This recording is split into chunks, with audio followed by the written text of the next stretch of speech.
بسم الله الرحمن الرحيم. الحمد لله الذي خلق اللوح والقلم وعلم الإنسان ما لم يعلم، والصلاة والسلام على رسوله الذي هو أفضل العرب والعجم، وعلى آله وأصحابه الذين هم أهل الفضل والكرم. أما بعد، فقد قال الله عز وجل في كلامه المجيد والفرقان الحميد: أعوذ بالله من الشيطان الرجيم، بسم الله الرحمن الرحيم. وَلِمَنْ خَافَ مَقَامَ رَبِّهِ جَنَّتَانِ. وقال تعالى: يا أيها الذين آمنوا اتقوا الله حق تقاته ولا تموتن إلا وأنتم مسلمون. صدق اللہ العظیم. عزیزان گرامی قدر،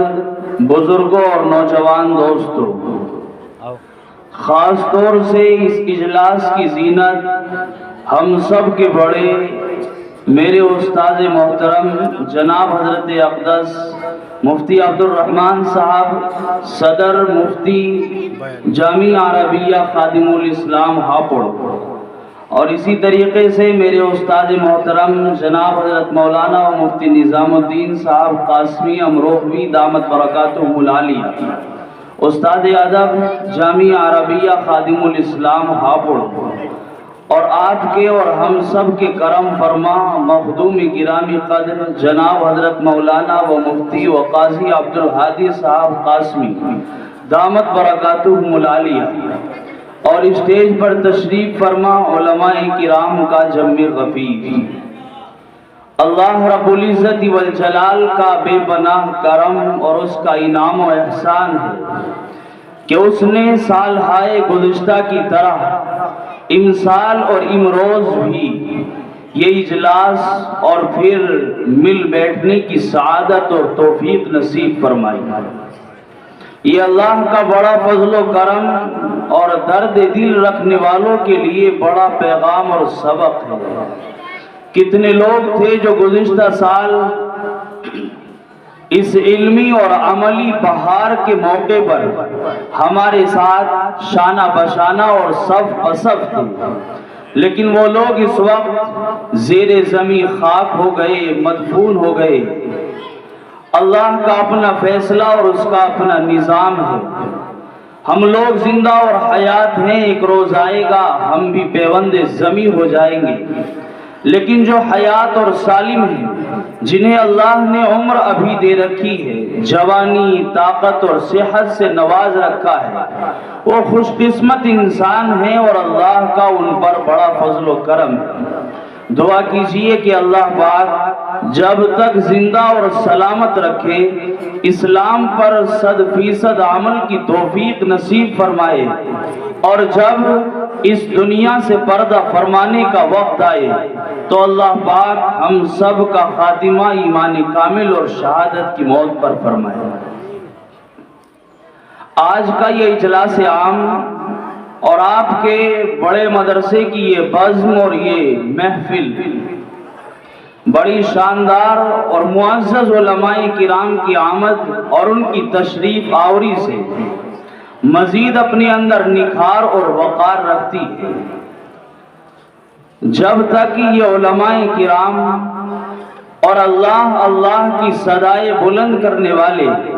ہمارے درمیان موجود اور قائم ہیں، اس وقت تک ایمان والے قائم اور زندہ ہیں، ایمان والوں کا ایمان سلامت ہے، مسجدیں آباد ہیں، مدرسے آباد ہیں. اس وقت تک تبلیغی مراکز بھی آباد و شاداب ہیں، اور ساری دنیا کا نظام اپنی قدیمی شان کے ساتھ رواں اور دواں ہے. اور جب علماء کرام کا یہ نظم اور اللہ والوں کا یہ سلسلہ ختم ہو جائے گا اور ٹوٹ جائے گا، پھر اللہ اس دنیا کے نظام کو ختم فرما دیں گے، اس لیے کہ ان کے جانے کے بعد بے دینی اور بددینی جس شدت اور تیزی کے ساتھ پھیلے گی اس کا اندازہ ہم اور آپ اس وقت شاید نہ کر پائیں. دین ختم ہو جائے گا، اسلامیت کا نام و نشان باقی نہ رہے گا، کوئی دین سمجھانے والا، قرآن پڑھانے والا، اللہ کے نبی کی باتیں بتانے والا اس روئے زمین اور کرۂ ارضی پر باقی نہ رہے گا، اور پھر اس کے بعد دین کا نام و نشان مٹے گا تو اس دنیا کا بھی نام و نشان مٹا دیا جائے گا۔ اس لیے آپ حضرات اور ہم سب کو علماء کرام کی قدر اور ان کی اہمیت کو سمجھنا چاہیے، ان کے بلند مقام اور عالی رتبے کو سمجھنا چاہیے۔ دعا کیجئے کہ اللہ پاک ہم سب کو علماء کرام سے محبت کرنے والا اور ان کی صحبت میں اور مجلسوں میں بار بار بیٹھنے والا بنائے، اور اللہ پاک ان حضرات کا سایہ ہمارے سروں پر تادیر قائم اور دائم فرمائے۔ اللہ رب العزت والجلال نے اس دنیا کا نظام بنایا اور کائنات کو سجایا، اور اللہ پاک نے یہ شمس و قمر کا نظام، بحر و بر کا یہ سسٹم، اللہ نے انسانوں، جانوروں، آسمانوں، زمینوں، چاند، سورج، ستارے اور نہ جانے اس عالم کے اندر کیسی کیسی چیزیں پیدا کر کے اس دنیا کو سجایا اور اس کا نظام بنایا، اور اس دنیا کے نظام کو کما حقہ چلانے کے لیے اور چلنے کے لیے جو چیز مفید اور ضروری تھی، اس پیغام کو پہنچانے کے لیے، اس بات کو عام اور شائع کرنے کے لیے اللہ پاک نے تقریباً 1.25 لاکھ انبیاء کرام علیہم الصلوات والتسلیمات کو اس کائنات میں بھیجا۔ نبی آتے اور اللہ کا پیغام اللہ کے بندوں تک پہنچاتے، خدا کے بھٹکے ہوئے بندوں کو سمجھاتے اور انہیں یہ بتاتے کہ لوگوں، تمہیں اللہ نے کیوں پیدا کیا، تمہاری تخلیق کا کیا مقصد ہے، تم اس دنیا میں کیوں آئے ہو، اللہ نے یہ نظام تمہارے لیے کیوں کر بنایا ہے، تمہیں کیا کرنا چاہیے تھا، تم کیا کر رہے ہو، زندگی کس انداز میں گزارنی چاہیے تھی، اور کس طرز اور روش کے ساتھ زندگی گزار رہے ہو، تمہیں کس رخ اور کس سمت جانا چاہیے تھا، اور تم نے کون سی منزل اور کون سا راستہ طے کر لیا ہے۔ اور لوگوں، آؤ پھر اس اللہ کی طرف جو اللہ اس دنیا کا بنانے والا اور اس دنیا کے نظام کو تنے تنہا چلانے والا ہے، آؤ اس اللہ کی طرف جس نے تمہیں اس دنیا میں بھیجا ہی اس لیے ہے کہ تم دنیا آخرت کی تیاری کر کے آؤ، اس آخری دنیا کی تیاری کر کے آؤ جس کے لیے اس کائنات کو وجود بخشا گیا۔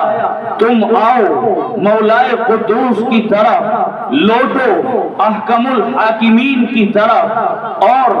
مانو اور عمل کرو اس اللہ کی باتوں پر جس اللہ نے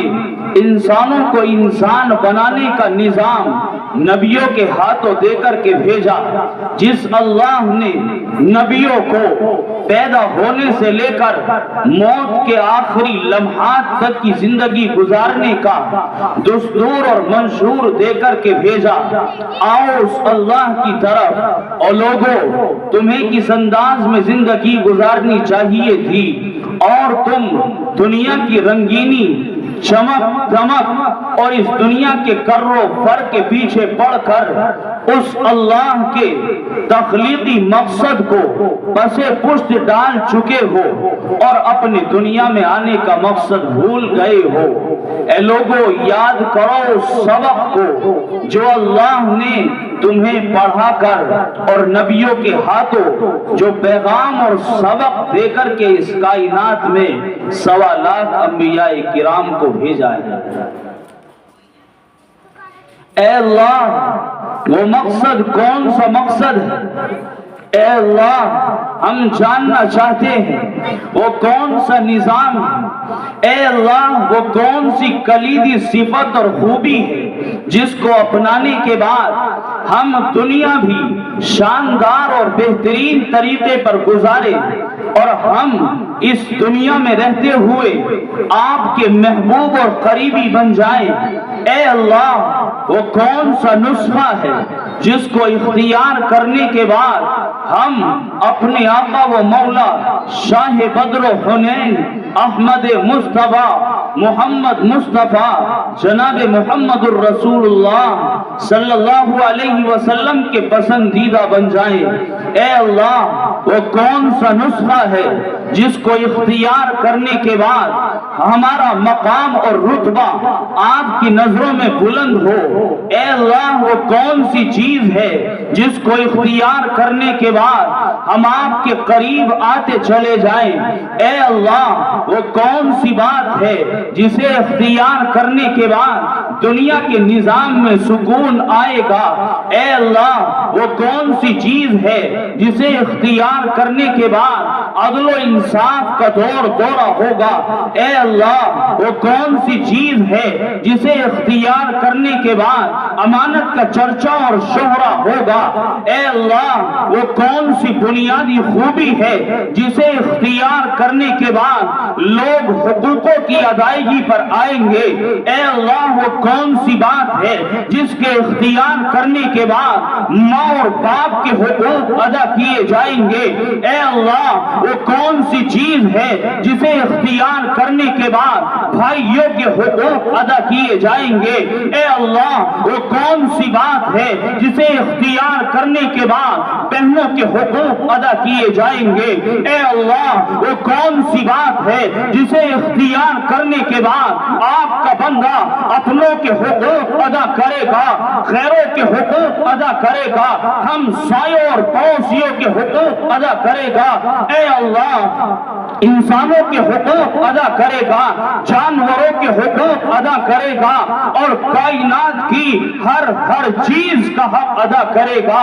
اے اللہ وہ کون سی چیز ہے، اے اللہ وہ کون سا نسخہ ہے مولا قدوس دنیا کے جھمیلوں میں پڑھ کر اے اللہ پریشان ہو گئے ہیں، اے اللہ تھک گئے دنیا کے اندر رہتے رہتے، دنیا کی رنگینی کو اختیار کرتے کرتے اے اللہ آپ سے دور ہو گئے۔ اے اللہ ہم پہنچنا چاہتے ہیں آپ کے آستانے تک، اے اللہ ہم آنا چاہتے ہیں آپ کے در دولت اور در عظمہ تک۔ اے اللہ ہم آپ کو پانا چاہتے ہیں، اے اللہ ہم آپ سے ملاقات کے متمنی ہیں، اے اللہ ہم آپ کی محبوبیت کے متلاشی اور خواہاں ہیں، اے اللہ ہم آپ کی رحمت کے جویا ہیں۔ اے اللہ بتائیے وہ کون سی چیز ہے، اے اللہ وہ کون سی صفت اور خوبی ہے جس کے مل جانے کے بعد دنیا بن جائے گی۔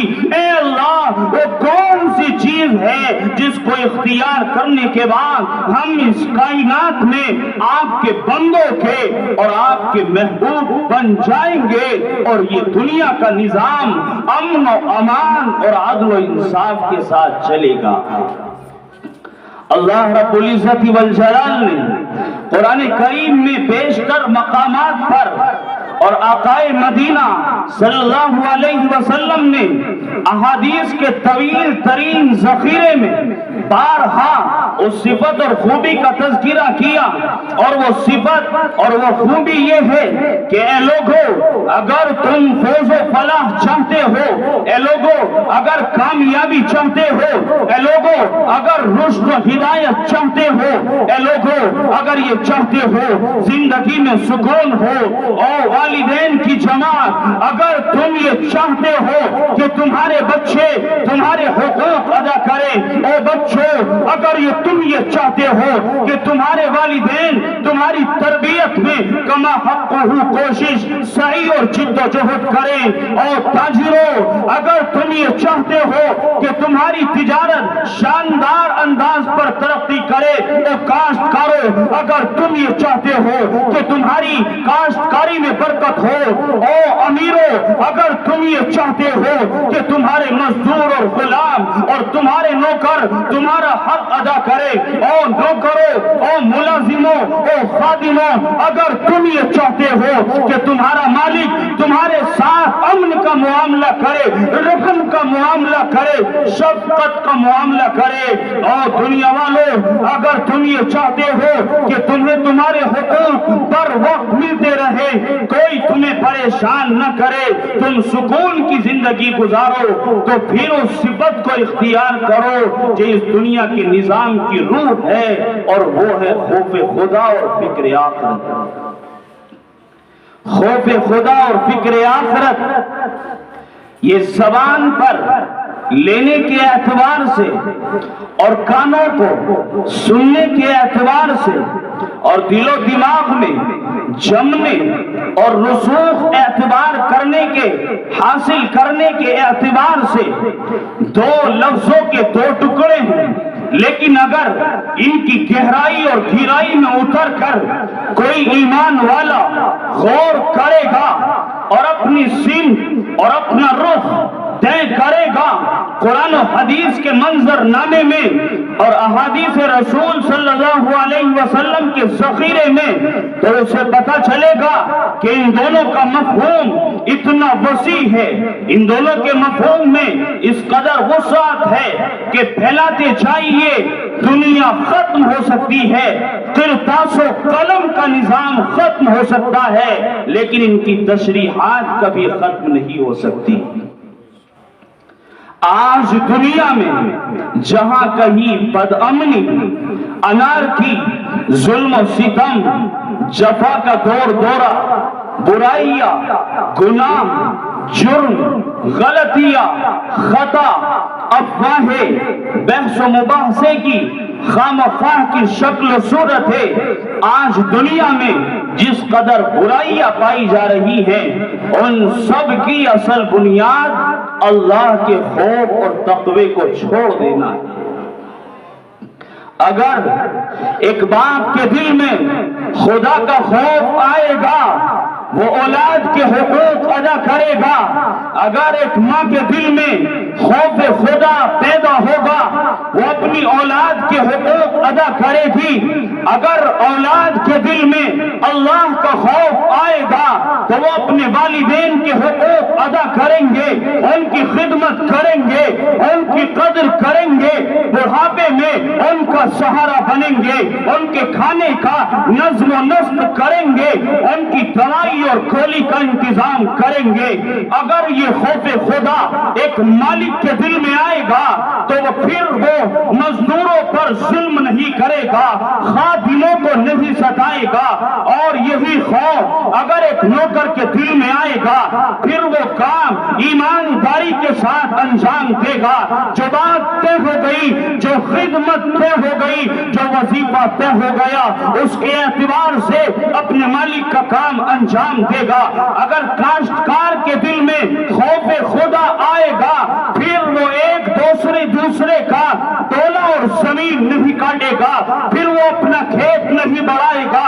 اگر کاشتکار کے دل میں یہ بات آ جائے گی تو پھر وہ تنہائی میں اور خلوت میں رہتے ہوئے کھیت میں کسی کو نقصان نہیں پہنچائے گا، کسی کا چارہ نہیں کاٹے گا۔ جب یہی خوف بچوں کے دل میں آئے گا پھر وہ اللہ کی طرف چلیں گے، جب یہی خوف امیروں کے دل میں آئے گا پھر وہ اپنی دولت کا صحیح استعمال کریں گے، جب ایک صلاحیت مند کے پاس خوف خدا کی دولت آئے گی، اپنی صلاحیت کا، اپنی قابلیت کا، اپنے ہنر کا صحیح استعمال کرے گا، جب ایک دانشور کے دل میں خوف خدا آئے گا پھر وہ اپنی عقل و سمجھ کا صحیح استعمال کرے گا، پھر اللہ کا ماننے والا، اللہ سے بیگانہ، خدا کا مخالف، حتیٰ کہ کرۂ ارضی کا ہر انسان عدل و انصاف، امن و امان اور ایک دوسرے کے حقوق ادا کرتے ہوئے زندگی گزارنے کی کوشش کرے گا۔ آج خوف خدا ایمان والوں کے دل سے نکل گیا اور جب اللہ کا خوف ایمان والوں کے دل سے نکلا، روایات کا مفہوم ہے، میں اپنی طرف سے نہیں کہتا بلکہ آقا نامدار صلی اللہ علیہ وسلم کا فرمان ہے،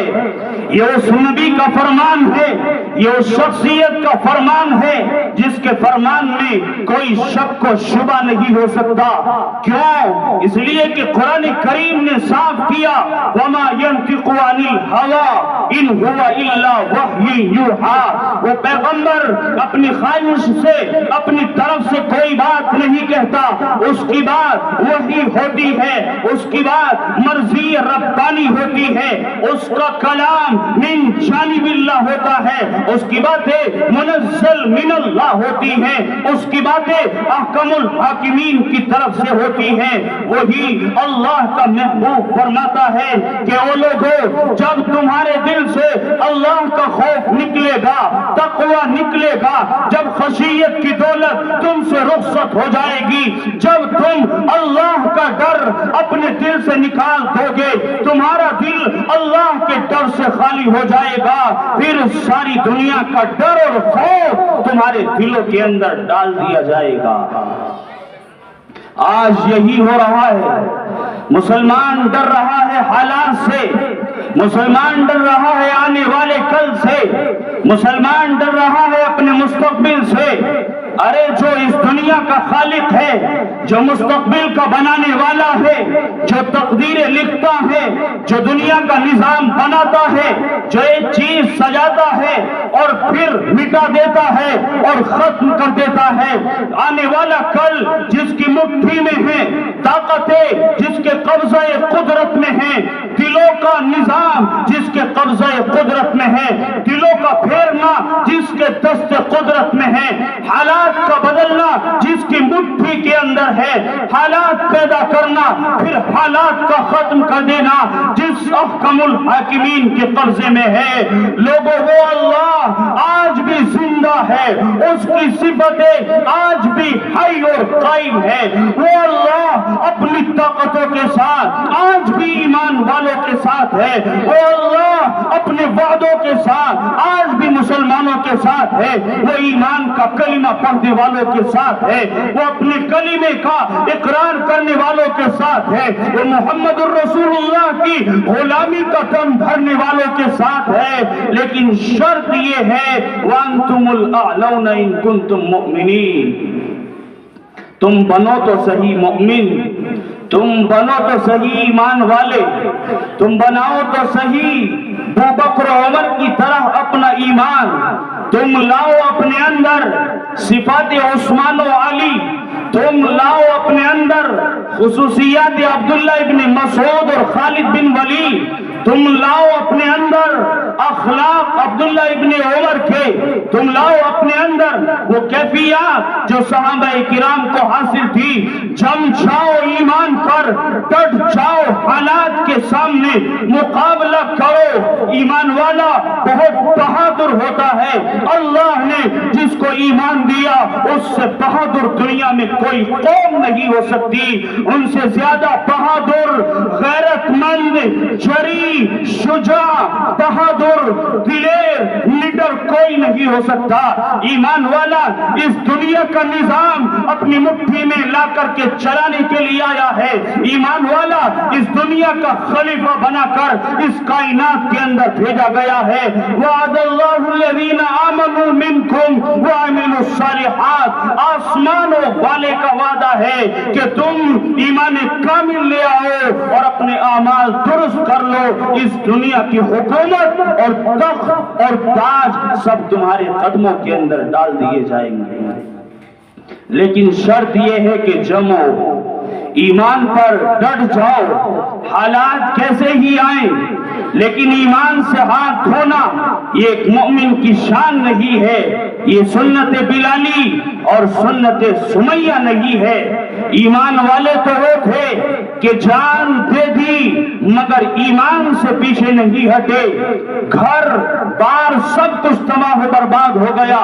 اولاد قربان ہو گئی، بیویاں بیوہ ہو گئی، بچے یتیم ہو گئے، لیکن ان کی نظروں کے سامنے اللہ کے دین کی سر بلندی اور اعلاء کلمت اللہ کی دولت تھی، اس لیے وہ اس دنیا میں کامیاب تھے۔ ہر خوف والے ماحول میں وہ ڈٹے رہے، پھر اللہ نے ان کے لیے حالات نکالے۔ ایمان والو جمو، تقوی کے اوپر اللہ کے خوف پر آؤ، چھوڑو چالاکیاں، مکاریاں، عیاریاں، ایک دوسرے کا حق مارنا چھوڑو، زمینیں بڑھانا بغیر کسی محنت کے چھوڑو، لوگوں کی زمینیں کم کرنا چھوڑو، ماں باپ کو ستانا چھوڑو، اور ماں باپ سے بھی کہوں گا کہ وہ اپنی اولاد کی صحیح تربیت کریں، ان کو کما حق المؤمن اور مسلم بنائیں، وہ اپنی فرما برداری سکھائیں، وہ بتائیں، اولاد کو سمجھائیں کہ ماں باپ کا رتبہ کیا ہوتا ہے، ماں باپ کا مقام کس قدر بلند و اعلیٰ ہے، وہ بتائیں اپنے بچوں کو، وہ بتائیں اور سمجھائیں، اور ان کے دل میں ڈال دیں اپنی قدر و قیمت اور اللہ کا خوف اور دین اسلام کی محبت ڈال دیں۔ سمجھاؤ اپنی اولاد کو، چھوڑ دو ایک دوسرے کا حق مارنا، چھوڑو پڑوسی کو ستانا، چھوڑو ناجائز کاروبار، چھوڑو سٹے اور جوئے کو، چھوڑو پیاز اور سود کے لینے دینے کو، چھوڑو شراب کے پینے اور پلانے کو۔ یہ وہ نحوست اور بلا ہے جو بہت تیزی کے ساتھ دبے پاؤں ہمارے مسلم معاشرے میں داخل ہوتی جا رہی ہے، اور اس نے معاشرے کی بنیادوں کو ایمان والوں کھوکھلا کر دیا ہے، کھوکھلا۔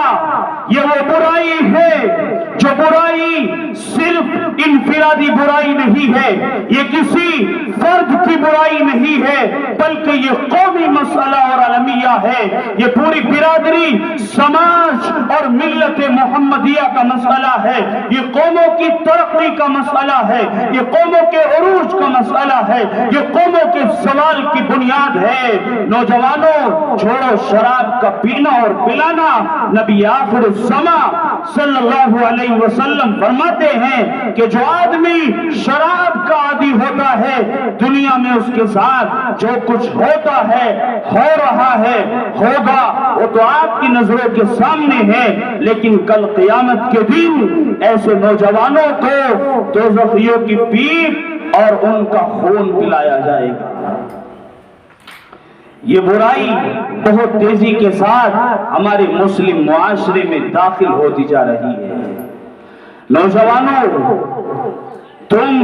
آؤ اللہ کی طرف، اپنی جوانی لگاؤ خوف خدا میں،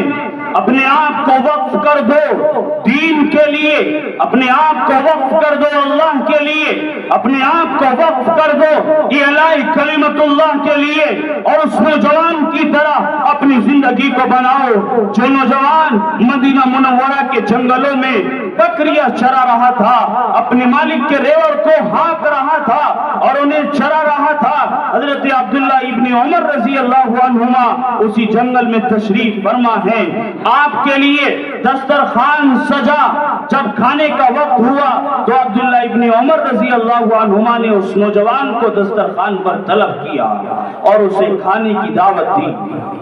اس نے کہا، لا واللہ، خدا کی قسم میں روزے سے ہوں، انی صائم اليوم، میں آج روزے سے ہوں، اس لیے میں کچھ کھا پی نہیں سکتا۔ عبداللہ ابن عمر نے اس کے تقوی کا امتحان لینا چاہا، انہوں نے آزمانا اور جانچنا چاہا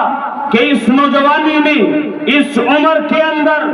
ایک آقا کا غلام ہو کر، نوکر اور مزدور ہو کر، اس کے دل میں اللہ کا یہ خوف ہے اور خدا کا یہ تقوی ہے۔ انہوں نے اس کو آزمانا چاہا اور انہوں نے کہا کہ تم ہمیں کھانے کے لیے ایک بکری دے دو، ہم تمہیں اس کی قیمت بھی دیں گے، تم اسی بکری سے افطار بھی کر لینا، ہم بھی کھا لیں گے۔ اس نے کہا، میرا مالک پوچھے گا ایک بکری کہاں چلی گئی؟ عبداللہ ابن عمر نے کہا اپنے مالک سے کہہ دینا بھیڑیا آیا تھا، بکری کو لے گیا اور بکری کو کھا گیا۔ اس چرواہی نے یوں کہا اے عبداللہ ابن عمر، میں اپنے مالک کو مطمئن کر دوں گا، میں اپنے مالک کو جھوٹ بول کر اسے اطمینان دلا دوں گا، میں اس کے دل کو تسلی دلا دوں گا، میرا مالک مطمئن ہو جائے گا، وہ مجھ پر یقین اور اعتماد کر لے گا۔ لیکن اے عبداللہ فائن اللہ، اے عبداللہ اللہ کہاں گیا؟ وہ اللہ تو پھر بھی دیکھ رہا ہے۔ میرا مالک دیکھے یا نہ دیکھے، دنیا والے دیکھے یا نہ دیکھے، لیکن وہ اللہ دیکھ رہا ہے جو قیامت کے دن میرا اور آپ سب کا فیصلہ فرمائے گا۔ عبداللہ ابن عمر اس نوجوان کے تقوی اور خوف خدا سے بہت زیادہ متاثر ہوئے اور انہوں نے مدینہ منورہ پہنچ کر اس غلام کے آقا کا پتہ لگایا، معلوم کیا اور پہنچ گئے اس کے آقا تک، اور اس کے آقا سے یوں کہا کہ میں تمہارے ساتھ ایک سودا کرنا چاہتا ہوں، میں تمہاری خدمت میں ایک بات لے کر کے آیا ہوں، اور وہ بات یہ ہے کہ تمہارا یہ جو غلام ہے بہت نیک طبیعت ہے، بڑا متقی انسان ہے، تم ایسا کرو کہ اس غلام کو مجھے بیچ دو اور یہ بکریاں مجھے بیچ دو۔ اس نے ایسا ہی کیا، اس نے وہ غلام بیچ دیا، بکریاں بیچ دی۔ عبداللہ ابن عمر رضی اللہ عنہما نے اس غلام کو بھی آزاد کر دیا اور وہ بکری ساری اس غلام کو مہیا فرما دی۔ جب دل میں خوف خدا آیا تو پھر یوں اللہ کی مدد آئی کہ غلامی کی زنجیریں بھی کٹی، غلامی کی زندگی بھی کٹی اور شریف لوگوں کے اندر داخلہ ہوا، آزاد اور رجل حر کہلائے، شریف و آزاد انسان کہلائے، بکریوں کے ریوڑ کے بھی مالک بن گئے۔ لیکن نوجوانوں اور ایمان والے بھائیوں، یہ تب ہوا جب وہ اللہ کے خوف پر جمے، جب انہوں نے تقوی اختیار کیا، ورنہ وہ کہہ سکتے تھے، اپنے مالک کو بتا سکتے تھے، لیکن وہ صحیح معنی میں اللہ سے ڈرنے والے تھے اور فی الحقیقت اپنے دل میں خوف خدا رکھنے والے تھے، اس لیے اللہ نے انہیں اس کا ثمرہ اور پھل دیا، اور اللہ پاک نے انہیں بھی آزادی کی دولت اور نعمت دی، اور اللہ نے وہ بکریوں کا ریوڑ اور غلہ بھی انہیں عنایت فرما دیا۔ آج ہمارے دل سے خوف خدا رخصت ہو گیا، آج ہماری زندگیوں میں خوف خدا باقی نہیں رہا۔ ذرا سے حالات آتے ہیں ایمان والے پر، یہ حالات کے سامنے ہتھیار ڈال دیتا ہے، جھک جاتا ہے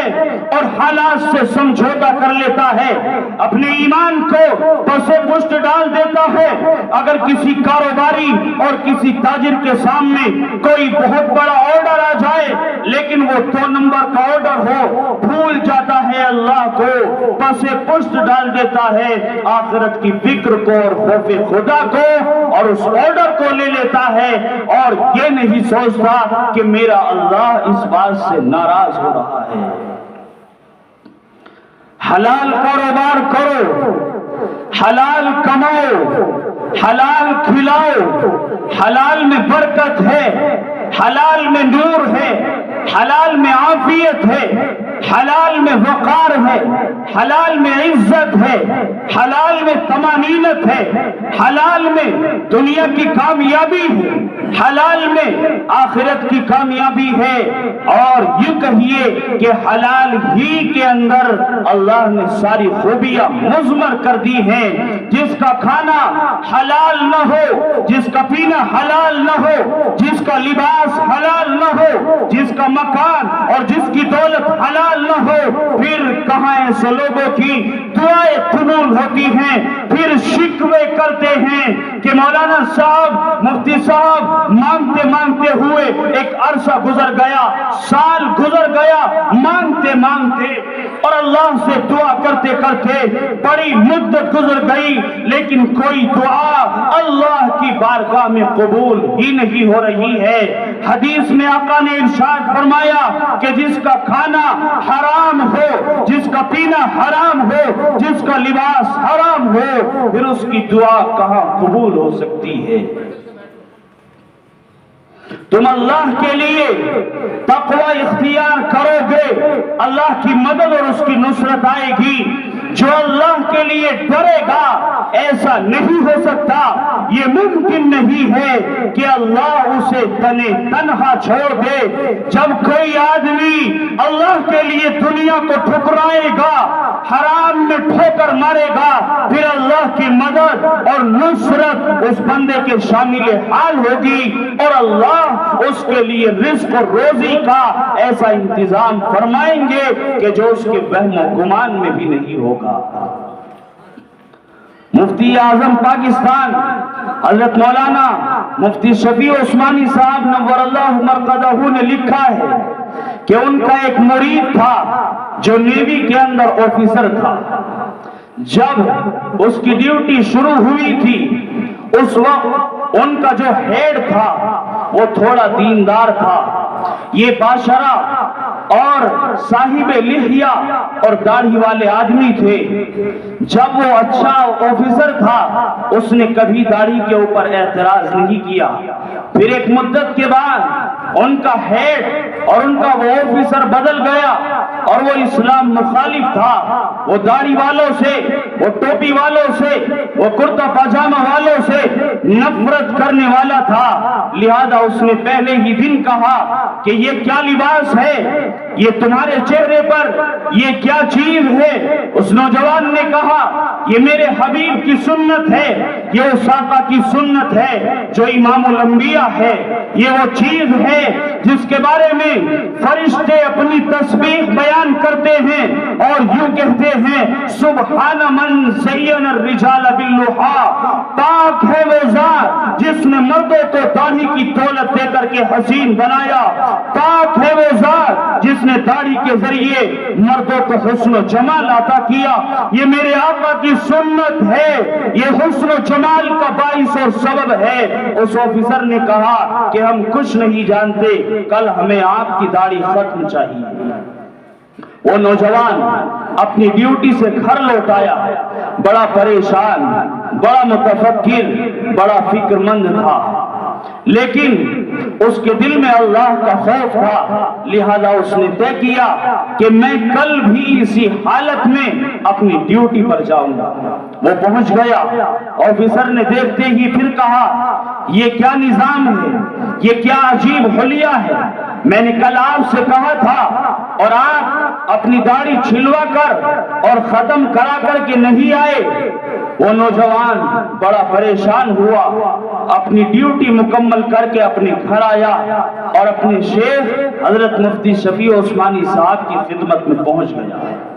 اور اس نے رو رو کر اپنے شیخ سے کہا اے میرے شیخ مکرم، میں یہ چاہتا ہوں کہ ساری زندگی سنت کے ساتھ جیوں، اور جب میرا خاتمہ ہو تو میرا خاتمہ بھی سنت کے ساتھ ہو، لیکن بڑی پریشانی یہ لاحق ہوئی کہ ہمارا جو نیو آفیسر ہے اس نے یہ کہہ دیا ہے کہ تمہیں داڑھی کٹانی ہی پڑے گی، اس کے بغیر تم نوکری پر نہیں رہ سکتے۔ انہوں نے کہا بیٹا کیا تمہارا دل اتنا مضبوط ہے کہ اگر تمہاری نوکری چھوٹ گئی تو تم برداشت کر لو گے اور صبر کر لو گے؟ تمہارے گھر والے،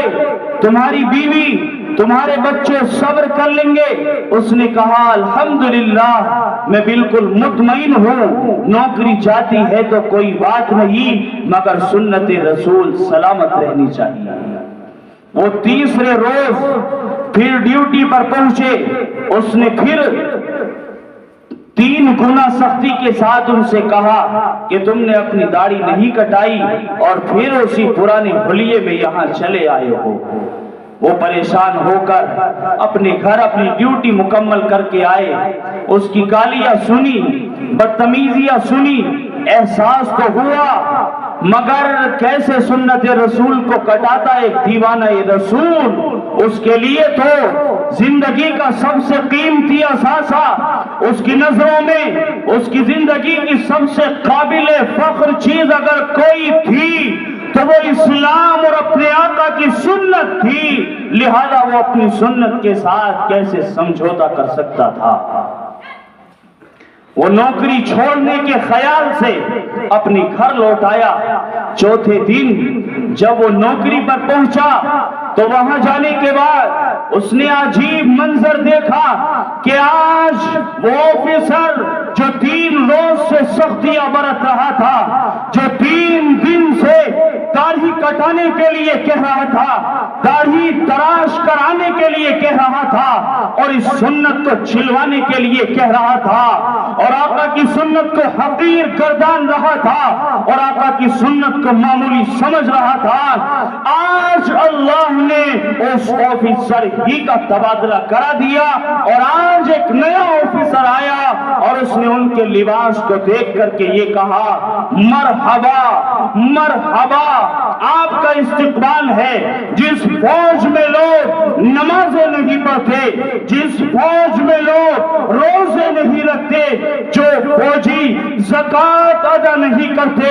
حج ادا نہیں کرتے، رشوتیں لیتے ہیں، ناجائز پیسے بٹورتے ہیں، اس فوج میں ایک ایسا مرد جواں اور مرد شجاع اور نبی اکرم صلی اللہ علیہ وسلم کی سنتوں پر مرنے والا ایک نوجوان ہے۔ مجھے رشک ہے تمہارے لباس پر، مجھے رشک ہے تمہاری داڑھی پر اور تمہارے جذبہ اسلامی پر اور تمہاری غیرت ایمانی پر مجھے رشک ہے۔ وہ لوٹ کر اپنے شیخ کی خدمت میں آئے اور انہوں نے آج سارا ماجرا بیان کیا اور انہوں نے کہا کہ حضرت آج تو عجیب ہی معاملہ ہو گیا، بن گئی دنیا، ایمان بھی سلامت رہا، مل گئی عزت دنیا کی، آخرت کی عزت بھی سلامت رہی، اپنا کاروبار اپنی ملازمت بھی سلامت رہی اور آقا کی اطاعت کا جذبہ بھی سلامت رہا۔ شیخ نے پوچھا کہ کیا ہو گیا، ایسا کیا مل گیا؟ انہوں نے کہا کہ حضرت شیخ آج یہ معاملہ ہوا کہ 3 دن سے جو آفیسر داڑھی کٹانے کے لیے کہہ رہا تھا اور اس کا نام و نشان مٹانے کے لیے کہہ رہا تھا، آج اللہ نے اسی کا نام و نشان مٹا دیا۔ حضرت شیخ کی زبان پر بے ساختہ اجلت کے ساتھ یہ آیت کریمہ آئی، وَمَن يَتَّقِ اللَّهَ يَجْعَل لَّهُ مَخْرَجًا، جو اللہ سے ڈرے گا، جو تقوی اختیار کرے گا، جو اللہ کے لیے جم جائے گا، جو حالات کا مقابلہ کرے گا، جو ملازمت کی وجہ سے اپنے ایمان کا سودا نہیں کرے گا، اپنی سنت کا سودا نہیں کرے گا، اپنے لباس کو نہیں بدلے گا، اپنے جسم کی شناخت کو نہیں بدلے گا، جو اپنے معیار کو نہیں بدلے گا، جو اپنی سنتوں کو نہیں بدلے گا، یجعل لہ مخرجا، اللہ اس کے لیے راستہ نکالے گا۔ جو اللہ فرعون کے مقابلے میں موسیٰ علیہ السلام کے لیے دریا کے پانی میں بہترین راستہ اور روڈ بنا سکتا ہے، وہ اللہ اپنے بندوں کے لیے راستہ کیوں نہ نکالے؟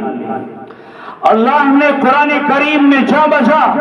انبیاء کرام کے واقعات میں یہ بات سمجھائی ہے